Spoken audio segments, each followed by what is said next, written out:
இப்போ நான் சொல்ல போகிற அந்த உரத்தினால இது வரைக்கும் வச்சதுலேருந்து பூவே பூக்காத ரோஜா செடியும் ஒரு வாரத்தில் நல்லா துளிர் எடுத்து பூ வைக்க ஆரம்பிக்கும்.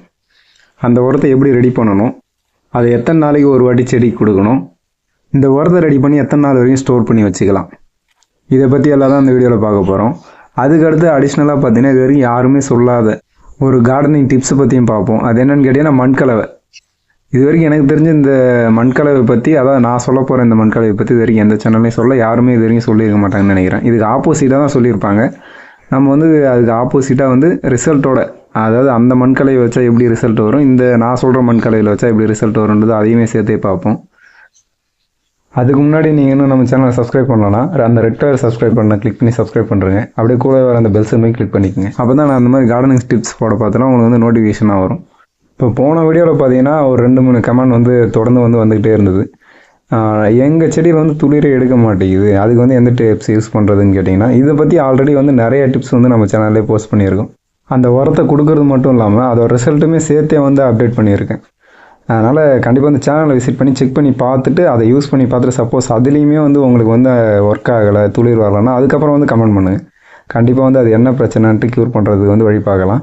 இப்போ நீங்கள் வீடியோவில் பார்த்துருக்க ஸ்டெம் பதியம் போட்டுருக்குது. இது எந்த ஸ்டெம்முன்னு உங்களுக்கு தெரிஞ்சதுன்னா கீழே கமெண்ட் பண்ணுங்கள். அதாவது பதியம் போடுறதே நம்ம நார்மலாக யூஸ் பண்ணுற மண்கலவையே பதியம் போடுற அளவுக்கு வச்சுருக்கோம்.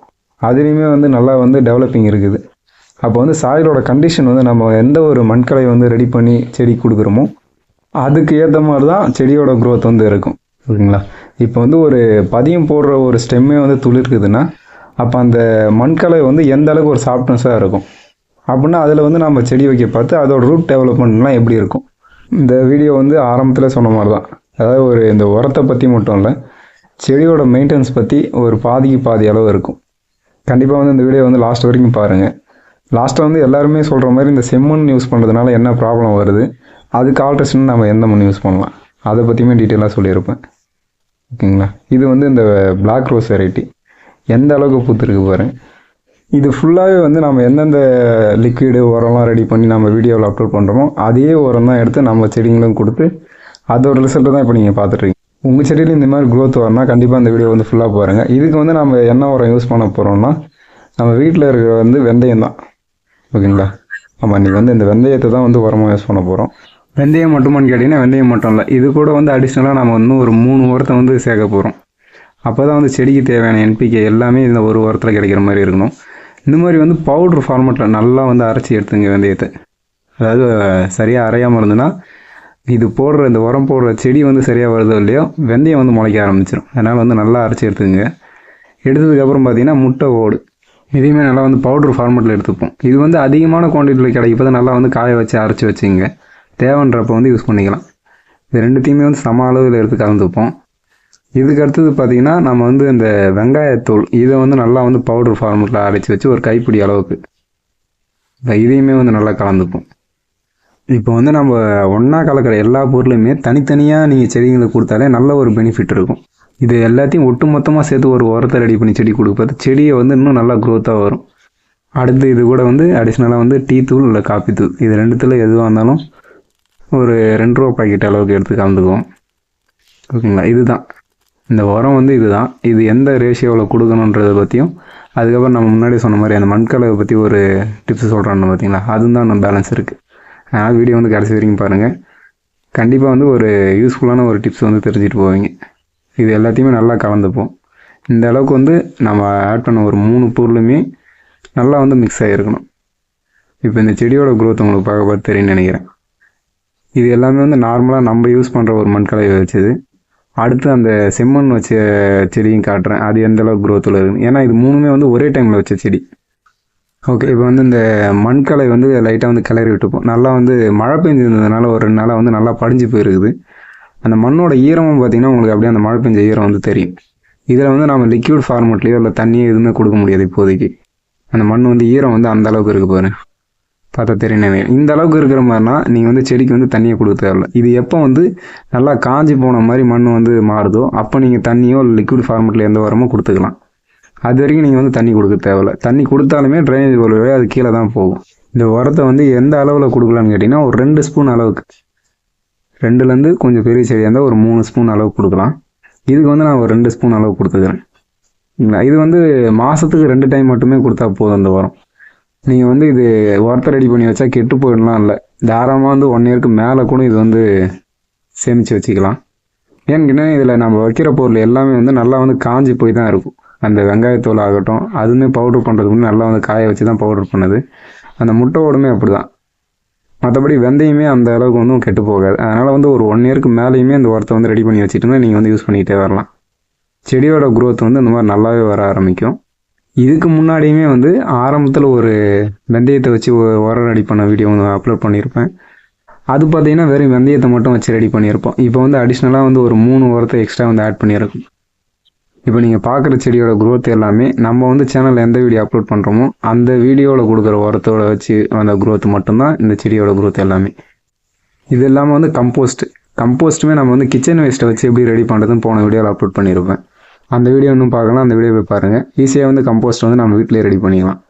இப்போ இந்த மண் பார்த்தீங்கன்னா எந்த அளவுக்கு ஒரு போலன்னு இருக்கும் பாருங்கள். இது பார்த்தீங்கன்னா மண்ணுன்னே சொல்ல மாட்டேங்க, கம்போஸ்ட் மாதிரி தான் இருக்கும். இந்த மாதிரி ஒரு மண்கலை யூஸ் பண்ண பார்த்து செடி வந்து இது இப்போ நீங்கள் பார்க்குற அளவுக்கு நல்லாவே க்ரோத் வரும். இதை தவிர்த்து நீங்கள் செம்மண் யூஸ் பண்ணிங்கன்னா கண்டிப்பாக வந்து அந்த செடி வந்து அந்த அளவுக்கு க்ரோத்தே வராது. அந்த செடியுமே நான் வந்து லாஸ்ட்டில் காட்டியிருக்கேன் எந்த அளவுக்கு க்ரோத் வந்துருக்குதுன்ட்டு. இந்த மாதிரி சுற்றி வந்து நல்லா மண்கலை கிளறி விட்டுட்டு அதுக்கப்புறம் வந்து இந்த உரத்தை கொடுக்க ஆரம்பிங்க. அப்போ தான் சப்போஸ் நீங்கள் அடுத்து தண்ணி ஊற்றினாலுமே இல்லை வந்து மழை பெய்தாலுமே இந்த உரம் வந்து டைரெக்டாக வந்து இறங்க ஆரம்பிக்கும். அது இல்லாமல் வந்து ஆரம்பத்துலேயே வந்து ஒரு கட்டிங்ஸ் வந்து வச்சுருக்கேன் தெரியும்னு நினைக்கிறேன். அந்த வச்ச கட்டிங்ஸுமே இப்போ வந்து துளுத்து வர ஆரம்பிச்சிருச்சு. அதையுமே இதை கோட்டுறதுக்கிட்ட இந்த மாதிரி வந்து நம்ம கட்டிங்ஸ்லேருந்து எந்த செடியாவது ரெடி பண்ணோம்னா அதுக்குமே மண்கலை வந்து இந்த மண்கலை யூஸ் பண்ணிக்கலாம். நல்ல ஒரு ரிசல்ட்டாக இருக்கும். ரூட் வந்து சீக்கிரமாக வந்து டெவலப் ஆகி செடி வந்து துளுத்து வந்து சீக்கிரமாக வர ஆரம்பிக்கும். அதே போல் வந்து உரத்தை யூஸ் பண்ணிவிட்டு நாளைக்கே அந்த ரிசல்ட்லாம் வருமானு கேட்டிங்கன்னா அப்படி வராது. இல்லை, கண்டிப்பாக வந்து இதுக்கான டைம் கொடுக்கணும். அப்படி இல்லைன்னா நீங்கள் வந்து மண்கலவிலேருந்தே ஆரம்பிக்கணும்.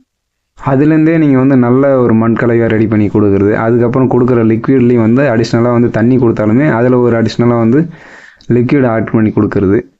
இந்த மாதிரி கொடுத்துட்டீங்கன்னா ஒரு மாதத்துலேயே நீங்கள் செடி வச்ச 1 மாதத்துலேயே வந்து பூ வைக்க ஆரம்பிக்கும். அதாவது அங்கேருந்து கார்டன்லேருந்து வாங்கிட்டு வந்தது இல்லாமல் உங்கள் இடத்துல வந்து நீங்கள் நட்டதுக்கப்புறமே துளிர் எடுத்து பூ வைக்க ஆரம்பிக்கும். இப்போ இந்த செடியெல்லாம் பார்த்தீங்கன்னா சுற்றியுமே வந்து வெறும் துளிர் எடுத்து பூவாக தான் இருக்கும். வைக்கிற துளிரில் ஃபுல்லாகவே வந்து முட்டு வச்சுட்ருக்கும். நீங்கள் பார்த்து தெரியும் நினைக்கிறேன். இதே போல் க்ரோத் வந்து உங்கள் செடியிலையும் வந்து கொண்டு வரணும்னு நினச்சிங்கன்னா அதுக்கு வந்து நீங்கள் நம்ம சேனலை வந்து சப்ஸ்கிரைப் பண்ணிடுங்க. அப்போ தான் வந்து இந்த மாதிரி யூஸ்ஃபுல்லான கார்டனிங் டிப்ஸ் போட பார்த்து நீங்கள் வந்து மறக்காமல் வந்து வாட்ச் பண்ணி உங்கள் செடிக்கு யூஸ் பண்ணுறது மூலிமா இதேமாரி க்ரோத் வந்து ஈஸியாக கொண்டு வர முடியும். அதே போல் துளிர் எடுக்கலைன்னா கண்டிப்பாக வந்து அதுக்கு நாம் ஏதோ ஒரு மிஸ்டேக் வந்து பண்ணியிருப்போம். அது என்னென்னு வந்து ஃபஸ்ட்டு கண்டுபிடிங்க. அதை கண்டுபிடிச்சா மட்டும்தான் அதுக்கான எப்படி அதை க்யூர் பண்ணணும், மறுபடியும் எப்படி திரும்ப க்ரோத் ஒன்று வரத முடியுன்றத நாம் வந்து கண்டுபிடிக்க முடியும். இது வந்து ரோஸ் செடிக்கு மட்டும்தான் அந்த உரத்தை கொடுக்கலாமான்னு கேட்டிங்கன்னா அப்படி இல்லை. நீங்கள் வந்து மல்லி செடி மற்ற எந்த செடியாக இருந்தாலுமே கொடுக்கலாம். நாமளுமே இப்போ மல்லி செடியில் கொடுத்துருப்போம். இதுக்கு முன்னாடி வந்து மல்லிகைப்பூ செடியை பற்றி ஒரு வீடியோ போட்டிருப்போம், அந்த கவாத்து பண்ணுறது ப்ளஸ் வந்து அதுக்கு வந்து லிக்விட் ஃபார்மேட்டில் உரம் கொடுக்குறது. அந்த வீடியோ வந்து நான் வீடியோ லாஸ்ட்டு தரேன், அதையுமே செக் பண்ணி பாருங்கள். இப்போ அதோட பெனிஃபிட்டாக பார்த்தீங்கன்னா அந்த கட் பண்ணி விட்ட இடத்துலலாம் பார்த்தீங்கன்னா துளிர் வந்து முக்கு வர ஆரம்பிச்சிருச்சு. நீங்கள் அந்த வீடியோ பார்த்துட்டு வந்து இந்த வீடியோ 2வது டைம் பார்த்தாலும் உங்களுக்கு வந்து தெரியும்னு நினைக்கிறேன். இப்போ தெரியுதுங்களா, முக்கு வந்து வர ஆரம்பிச்சிச்சு. நம்ம வந்து இதுக்குமே இந்த உரத்தை யூஸ் பண்ணலாம், நல்ல ரிசல்ட் வரும். ஓகே, இப்போ வந்து ஆல்மோஸ்ட் உரத்தை வந்து கொடுத்து முடிச்சாச்சு. இப்போ பார்த்தீங்கன்னா அந்த மண்கலைக்கு வந்துடும். இப்போ நார்மலாக பார்த்தீங்கன்னா நீங்கள் யாரை கேட்டாலுமே செம்மண்ணில் வச்சா செடி வந்து நல்லா இருக்குன்னு தான் சொல்லுவாங்க. ஆனால் செம்மண்ணில் வச்சா செடி நல்லா தான் இருக்கும். அதை வந்து நீங்களே பார்க்கலாம். இப்போ இந்த செடி பார்த்தீங்கன்னா ஃபுல் அண்ட் ஃபுல் செம்மண்ணில் தான் வச்சுருக்கேன். அதே போல் இது கூட எடுத்துகிட்டு வந்த ஒரு 2 செடியுமே நான் தனியாக ரெடி பண்ண மண்கலையில் வச்சுருக்கேன். அந்த செடியோட க்ரோத்தையுமே பார்ப்போம். அதுக்கு முன்னாடி அந்த மண் எப்படி இறுகி போயிருக்கு பாருங்கள். அந்த செடி வந்து கொஞ்சம் கூட டெவலப்மெண்ட்டே இல்லாமல், இப்போ இந்த செடி பார்த்தீங்கன்னா அதே டைமில் வச்ச செடி தான். இதோட மண்கலை வந்து டிஃப்ரெண்ட்டாக இருக்கும். ஃபுல் அண்ட் ஃபுல் இதில் வந்து செம்மண் வந்து ஒரு 10% தான் யூஸ் பண்ணியிருப்பேன். சரிங்களா, இதோட செடியோட க்ரோத் வந்து எப்படி இருக்குது பாருங்கள். இந்த 2 செடியோட க்ரோத்து அதோட க்ரோத்தையும் செக் பண்ணி பாருங்கள். ஏன்னா செம்மண்ணில் வைக்கிறதுனால என்ன ஆகும்னு கேட்டிங்கன்னா செடியோட வேர் வந்து சரியாக வந்து டெவலப் ஆகுது. அப்படியே க்ரிப் ஆகி செம்மண் ஒரு மாதிரி செட் ஆகிடும். நீங்கள் வந்து செம்மண் ஃபுல் அண்ட் ஃபுல் செம்மண்லேயே வச்சுருந்தீங்கன்னா அது பார்த்தா தெரியும்னு நினைக்கிறேன். அதனால் வந்து ஒரு 10% மட்டும் செம்மண் யூஸ் பண்ணுங்கள். இல்லைங்க, கார்டன்லலாம் பார்த்தீங்கன்னா ஃபுல் அண்ட் ஃபுல் செம்மண்ணில் தான் வச்சு பதியமே செம்மண்ணில் தான் போடுறாங்கன்னு கேட்டிங்கன்னா அந்த பதியம் போடுறதுக்குமே அந்த செடி வந்து துளுத்து வர்றதுக்கு அதுக்குமே லிக்விட் இருக்குது. இது எல்லாமே ஆட் பண்ணி வைக்கப்போ தான் செடி வந்து துளுத்து வந்துடும். அதுக்கு மேலே அது டெவலப் ஆகுது. அடிஷ்னலாக வந்து அவங்க கெமிக்கல் டிஏபி அந்த மாதிரி யூஸ் பண்ணி அதை வந்து க்ரோத் வர வச்சுருவாங்க. நம்ம வந்து அதை எடுத்துகிட்டு வந்து அப்படியே நீங்கள் வைக்க பார்த்து என்ன ஆகுன்னு கேட்டிங்கன்னா ஃபுல் அண்ட் ஃபுல் அது செம்மண்லே வைக்கிறதுனால நம்ம வந்து கெமிக்கலும் அந்தளவுக்கு யூஸ் பண்ண போகிறதில்ல. அப்படின்னு பார்த்தா அந்த செடி வந்து அடுத்து டெவலப்பே ஆகாது. அந்த மண் இறுகி அந்த செடி வந்து அடுத்தது ரூட் ஃபார்மிங்கே ஆகாத சாக ஆரம்பிச்சிடும். அதனால் மேக்ஸிமம் வந்து செம்மண் கலக்கிறதுனா ஒரு 10% 20% மட்டும் அதிகபட்சம் கலந்துங்க. நான் யூஸ் பண்ணுறது எந்தெந்த மண் கலன்னு தெரிஞ்சுக்கணுன்னா கீழே வந்து கமெண்ட் பண்ணுங்கள். கண்டிப்பாக அதுக்கு ஒரு டீட்டெயிலான ஒரு வீடியோவை வந்து அப்லோட் பண்ணிடுறேன்.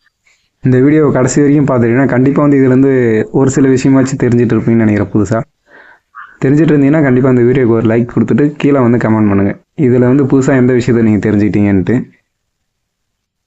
ஓகே, அடுத்து ஒரு வீடியோவில் பார்க்கலாம்.